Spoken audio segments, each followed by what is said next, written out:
dream where I was in the desert and I turned and I saw this annoying little girl touching my sheep. So I was all like, hey, little toe tickler, get away from my sheep before I drop kick you. And then she had the audacity to come over to me and grab my hands. Ugh, little toe ticklers are so gross. They carry nasty germs. I know, like, ugh. And then she took me to these big shapes. I think they were spheres, and she told me that there's treasure in them. Now you know me. Money and babes. What could be better? Real. Man, I was too much of a weenie to follow my personal legend. I was meant to go on a pilgrimage to Mecca, but I decided not to because I hate traveling. Stupid. Ugh, I can't be seen hanging out with a loser like you. Wait, where are you going? I'm off to actually go find my personal legend. And hey, I hope you get over your smoking addiction. Oh! Stupid crystal merchant. Ticking me off. Yeah, I want to go follow my personal legend. Blah, blah, blah.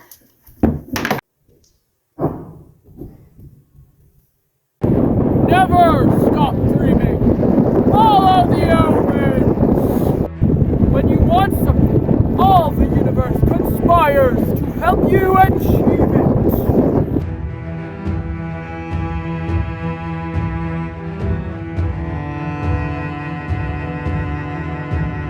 I am always nearby when someone wants to realize their personal legend.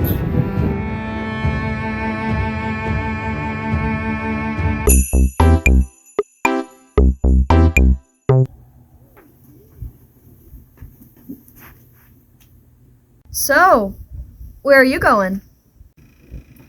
I'm going to the desert.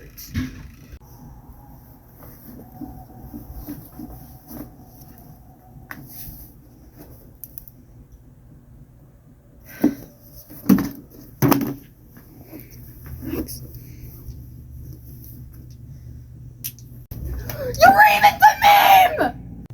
They're not for sale. They were given to me by a king and they're very special to me. Shh. It's okay, my pets. Well, looky here. I've got the same ones. Also, did you say a king?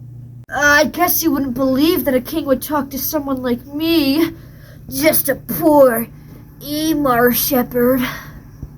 Nah, I believe it. Shepherds are hot. Why wouldn't kings talk to them? Anyways, I think you and I meeting is an omen. Who told you about omens? Everything in life is an omen. It's a universal language understood by everyone. That's why I'm here. I'm searching for some hottie who understands that language. An alchemist. You're in luck, boys! There's a caravan leaving for Al Fayoum! But I'm going to Egypt. Al Fayoum is in Egypt, you stupid Ed!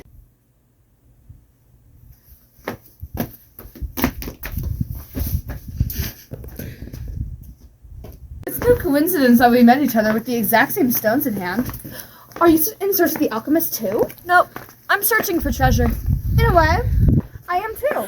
Guys, come outside! I don't even know what alchemy is.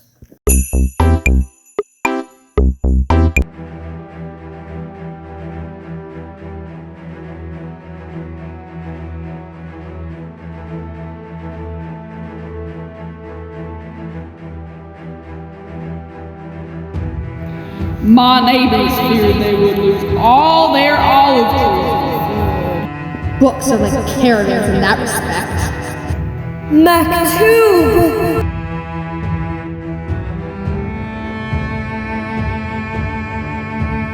All things are the manifestation of one thing and one thing only. The Philosopher's Stone. It can turn metal into gold.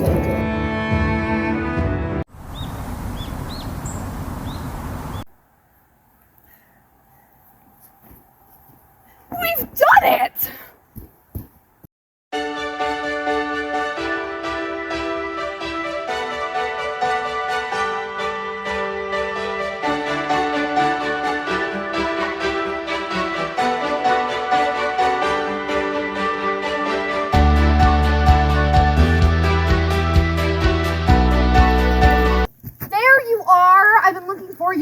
all morning. I need you to help me find out where the alchemist lives.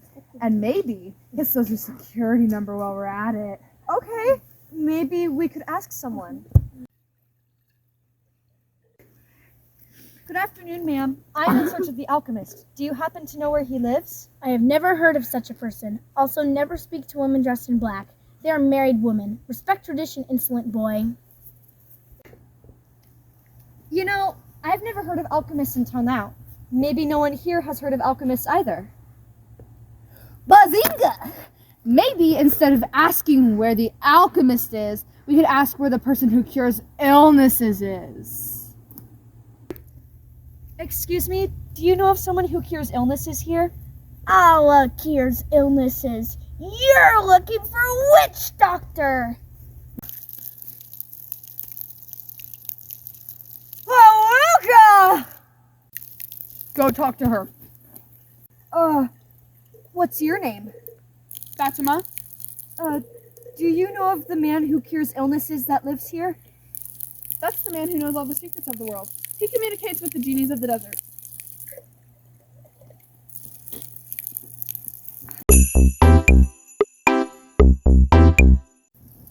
Fatima! I have come to tell you just one thing. I want you to be my wife. I love you! I am going to wait here for you every day.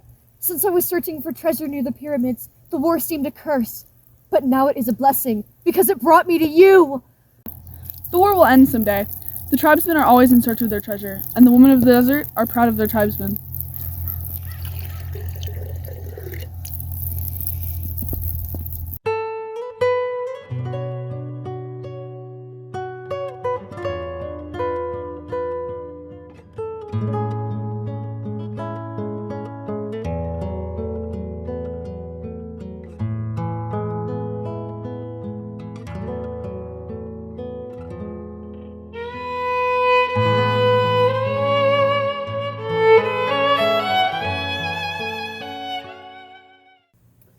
Santiago, the day after you first met me, you told me you loved me, which was low-key really cringy. But ever since I was a little girl, I wished that the desert would bring me a present, and that present has arrived. It's you. You've told me everything about you, the king, your dreams, the omens, and now I fear nothing, because the omens brought you to me. What I'm trying to say is, I love you, Santiago. Oh, Fatima! Which is why I want you to continue on your journey. What? Go on, leave. I will be waiting for your return.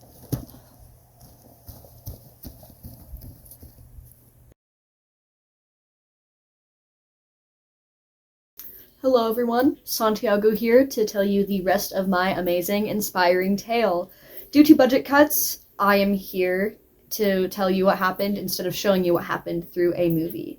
So as we do this, I'm also going to be showing you my makeup routine. So yeah, let's get on with it.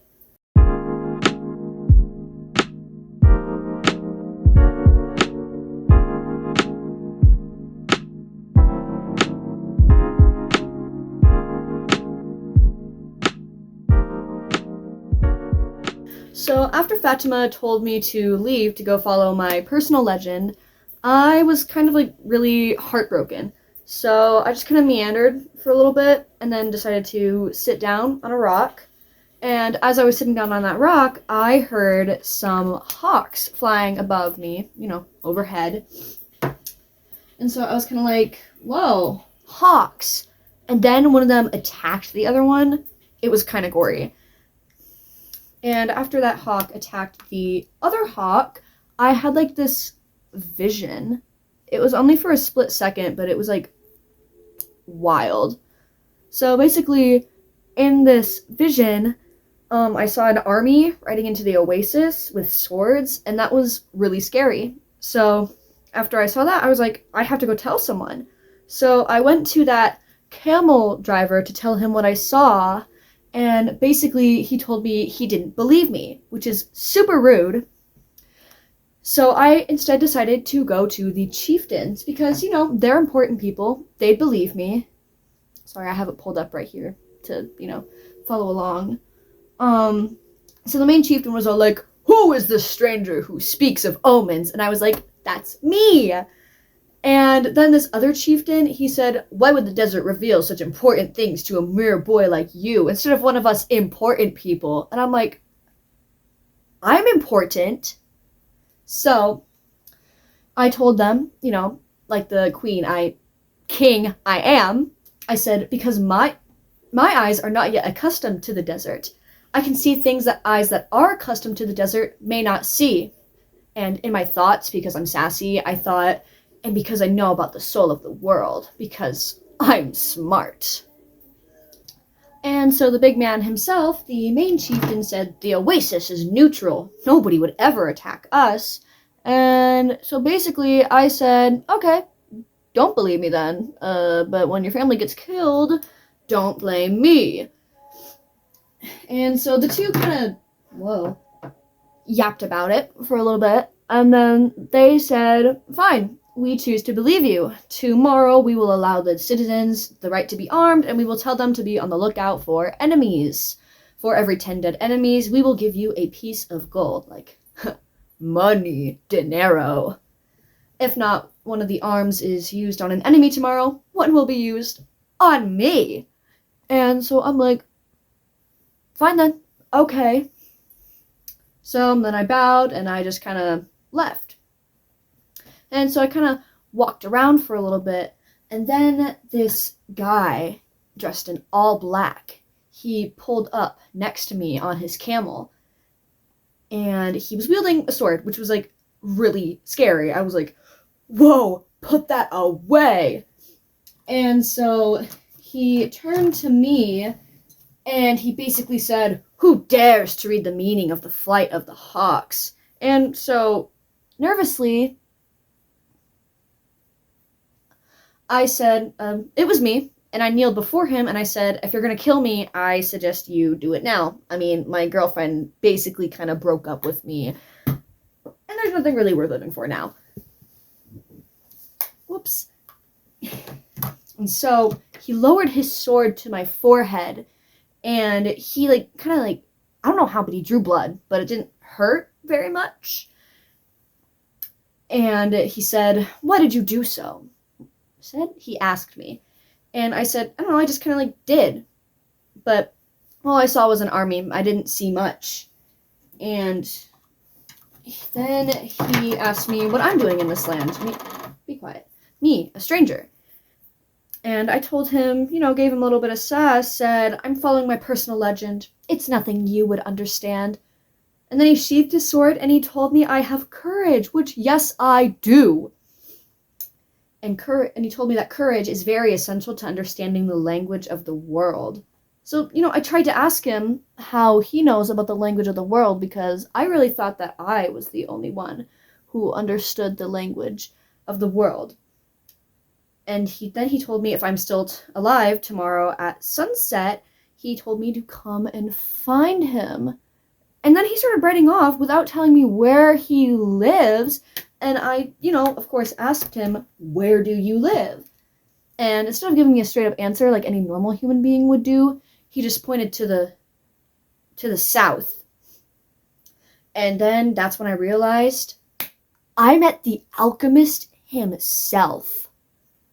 And so the morning after that wacky thing happened, I went back to the chieftain's tent to go see if they had a prize for me or if I was going to get my head blown off.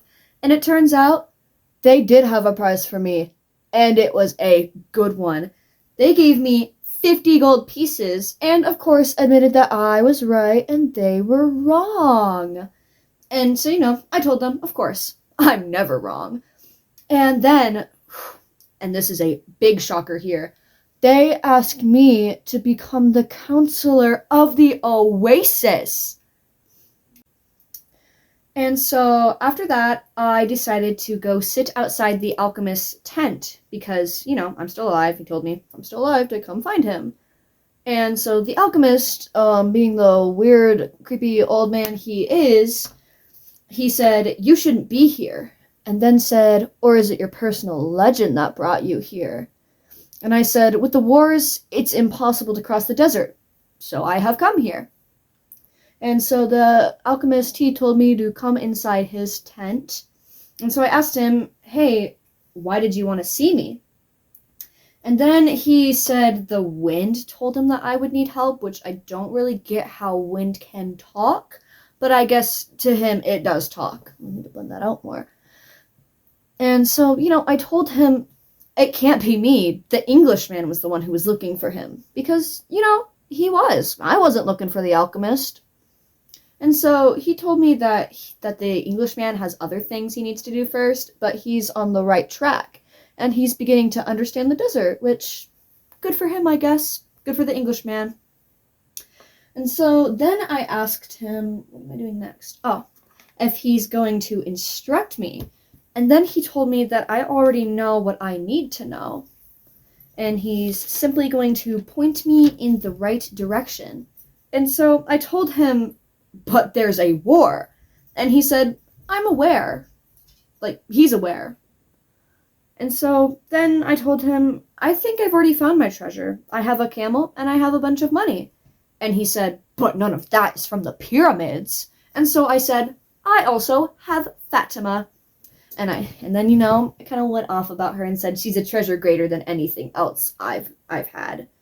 And then he had the audacity to say, as far as I'm aware, she's not from the pyramids either.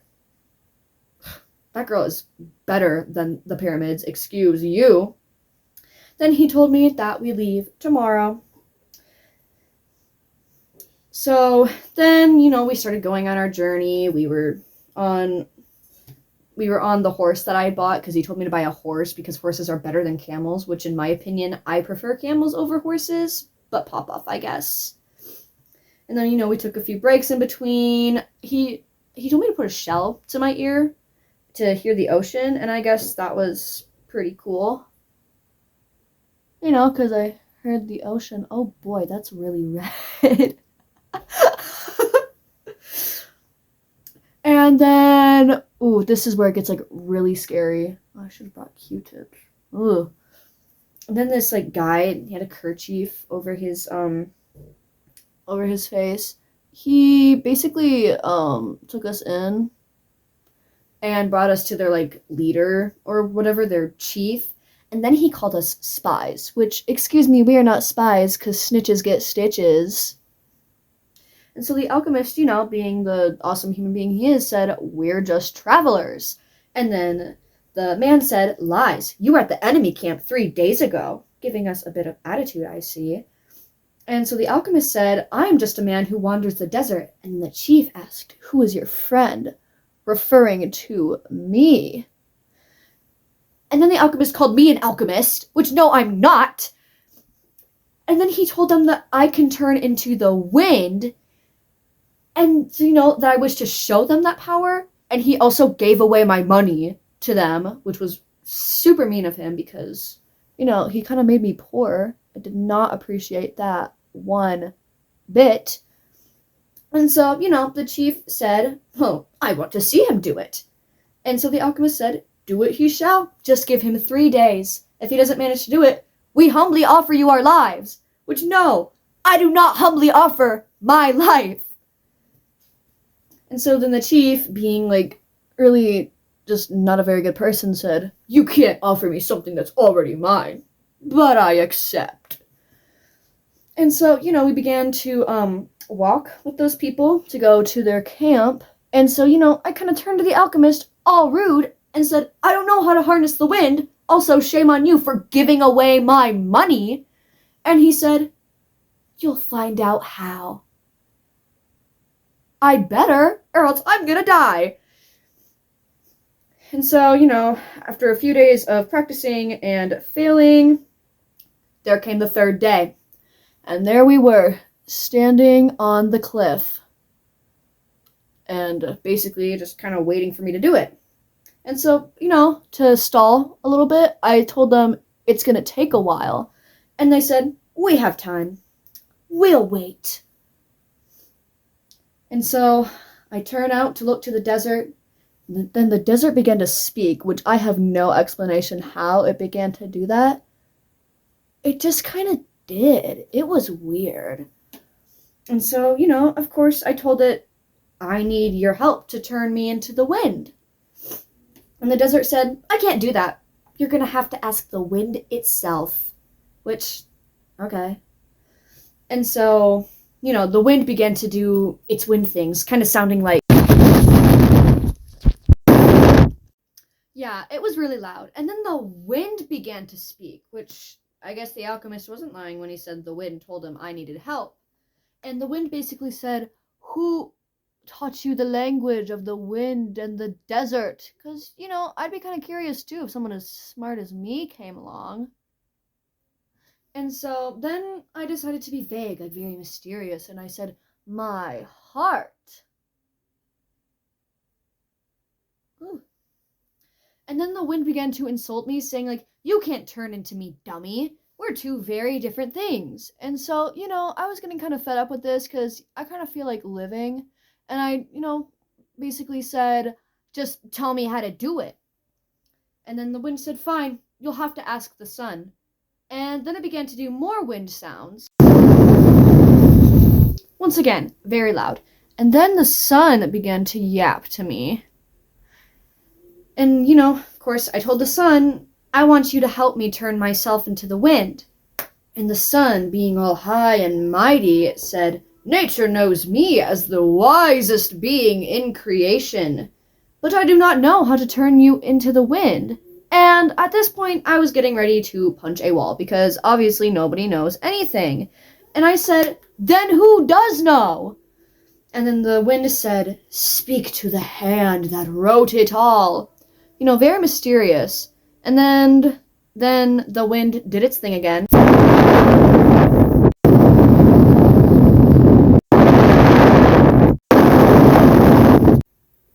And I don't even know how to describe what happened next. It was just like, my body got all warm and stuff, and it felt like suddenly I knew everything, yet nothing at the same time. Like, I don't even know, but then I realized I did it. I turned into the wind. And it was amazing. Wow. I bet nobody else has turned into the wind before. And so then after that, the alchemist and I just kind of went on a journey together. He showed me the Philosopher's Stone, which was pretty cool. And then he turned some metal into gold. He gave me some of the gold. So I was rich again. And then I left by myself to go to the pyramids. And so that's exactly what I did. I went to the pyramids and I started digging for my treasure.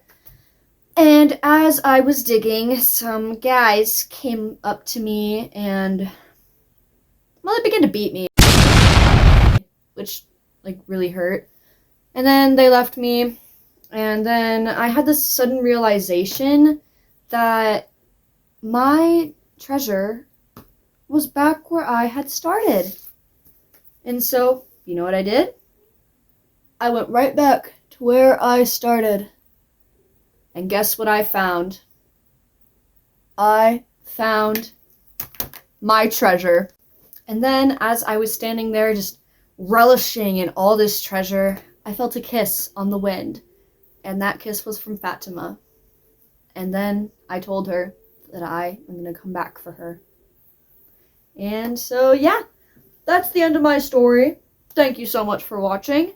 And if you enjoyed this, please give me an A. To the rescue, take one. And then I was like, woo!